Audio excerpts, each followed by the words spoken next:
आज हम शुरुआत करेंगे आर्टिकल 26 से। 26वां आर्टिकल में पहला, हर किसी को शिक्षा का अधिकार है। कम से कम प्रारंभिक और मौलिक चरणों में शिक्षा मुक्त होगी।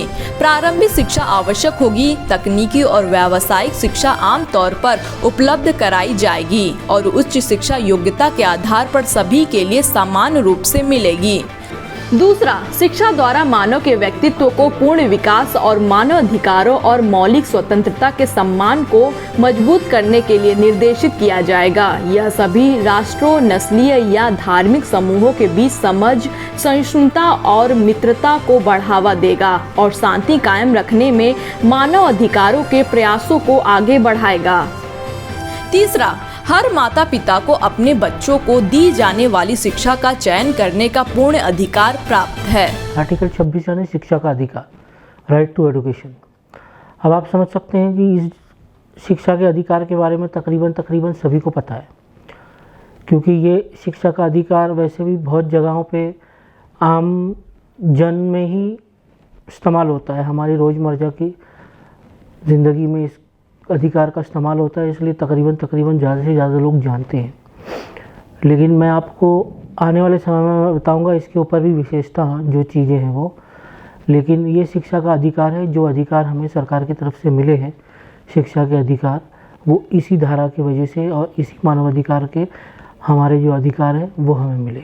27वां आर्टिकल में पहला, हर किसी को स्वतंत्र रूप से अपने समुदाय के सांस्कृतिक कार्यक्रम में भाग लेने, कला का आनंद लेने और वैज्ञानिक उन्नति और उसके सुविधाओं का लाभ लेने का अधिकार है। दूसरा, हर वैज्ञानिक को साहित्यिक या कलात्मक उत्पादन से उत्पन्न नैतिक और भौतिक हितों के संरक्षण का अधिकार है जिसका उसने स्वयं निर्माण किया हो। Article 27, right to participate in cultural activities of life and community। यानी आप समझ सकते हैं जो हमारा जो कल्चर है, हमारे देश में बहुत सारे कल्चर हैं क्योंकि बहुत जाति के लोग रहते हैं। तो ये कल्चर, ये त्यौहार जो मनाने का अधिकार है, इस प्रावधान में वो अधिकार दिए हुए हैं आर्टिकल 27 के अंदर। ये प्रावधान यानी आज आप देख सकते हैं हम कितने विविध प्रकार के त्यौहार हमारे देश में मनते हैं। अलग अलग जगहों पे, अलग अलग स्थान में, अलग अलग क्षेत्रों में, अलग अलग धर्मों के भी जो कल्चरल कम्युनिटी के जो प्रोग्राम होते हैं हमारे, फिर इंटरनल कम्युनिटी के प्रोग्राम अलग होते हैं, समुदाय के जो प्रोग्राम होते हैं, कल्चरल एक्टिविटी जो इतने सालों से जो प्रथा चलती आ रही है। तो ये आर्टिकल उस सब का अधिकार देता है कि आपको पूरा अधिकार है उसे मनाने का। 28वां आर्टिकल, हर कोई सामाजिक और अंतर्राष्ट्रीय व्यवस्था का हकदार है जिसमें इसमें लिखित दिए गए अधिकार और स्वतंत्रता पूरी तरह से लिए जा सकते हैं। Article 28, right to social order assuring human rights. इस प्रावधान, इस मानवाधिकार के आर्टिकल का कहना है कि आपको सिर्फ देश नहीं, ये जो ह्यूमन राइट्स है वो विदेश पे भी लागू है, अंतर्राष्ट्रीय स्तर पर भी लागू है।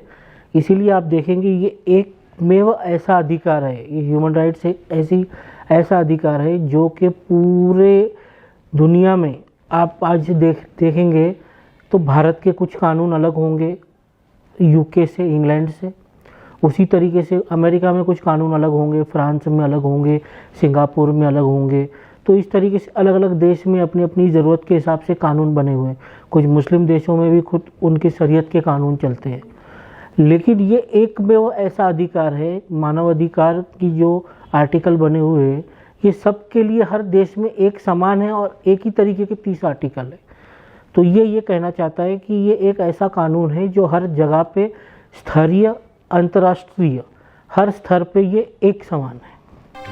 29वां आर्टिकल में पहला, हर किसी व्यक्ति का सामाजिक कर्तव्य है कि समाज में रहकर उसके व्यक्तित्व का स्वतंत्र व पूर्ण विकास हो रहा हो। दूसरा, अपने अधिकारों और स्वतंत्रता का प्रयोग करते समय हर व्यक्ति कानून द्वारा बनाए नियमों के लिए प्रतिबद्ध होगा जिसका उद्देश्य दूसरों के अधिकारों और स्वतंत्रताओं का आदर करना तथा समाज में नैतिकता, सार्वजनिक व्यवस्था और सामान्य कल्याण की जरूरतों को पूरा करने का होगा।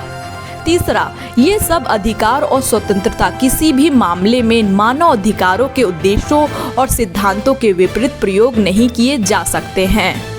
हम आगे चलते हैं। Article 29, free and full development of individual, मतलब एक मनुष्य का पूर्णपने से विकास।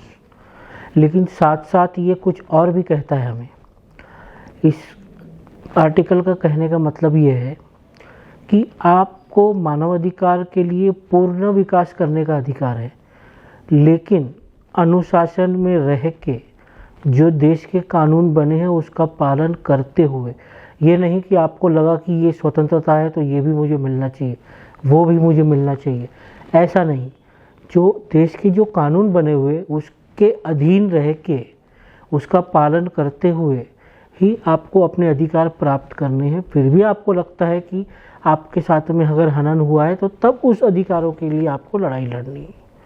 और लेकिन वो तरीका होना चाहिए, ऐसा नहीं कि कहीं जाके हमने किसी से लड़ झगड़ के वो चीज़ पा लिया। वो एक सिस्टम होता है, उस सिस्टम के तहत हम अपना अधिकार ले सकते हैं। और अंत में है मानव अधिकार के लिए आखिरी 30वां आर्टिकल। इसमें लिखित सभी घोषणाओं का अर्थ यह है कि इन सभी अधिकारों व स्वतंत्रताओं का उपयोग करते समय यह देखना होगा कि कोई व्यक्ति ऐसे कोई भी असामाजिक कार्यों में संलग्न न हो और न ही किसी भी राज्य, समूह व व्यक्ति इन सभी लोगों के अधिकारों व स्वतंत्रताओं का हनन हो सके। आर्टिकल 30 का कहना है कि freedom from all interference of all human right violation. Article 30 ये हमको ये कहता है कि हमें जो भी अधिकार मिले हैं, इस अधिकार की एक अपनी मर्यादा है, लिमिटेशन है। लेकिन जब हम इस फील्ड में इस अधिकार का जो भी हमें अब तक 1 से लेकर 29 अधिकार मिले हैं, इस अधिकार के तहत कहीं पे कोई हनन होता है तो इसका विरोध हम एक गलत तरीके से या एक गलत मंसूबे से नहीं कर सकते। तो इसको विरोध करने का भी एक प्रक्रिया है, एक फॉर्मल सिस्टम बना हुआ है। उस सिस्टम से ही हम अधिकार ले सकते हैं। उसके लिए प्रशासन, सरकार, कोर्ट, ये सब चीज़ें बनी हुई है। उसके माध्यम से ही हम अपने न्याय की लड़ाई को जारी रखें। ये नहीं कि आज हम खुद एक मानवाधिकार के कार्यकर्ता के रूप में हम काम कर रहे हैं, लेकिन हम कानून तोड़ के या कानून उल्लंघन करके या देश का कोई तरीके का विरोध करके हम अगर कोई चीज़ का प्रदर्शन कर रहे हैं तो वो दरअसल गलत है और वो कहीं ना कहीं मानवाधिकार का हनन है। तो वो नहीं होना चाहिए। ये सब चीज़ों को देखते हुए हमें न्यायपालिका पे भरोसा रख के उसका पालन करना चाहिए।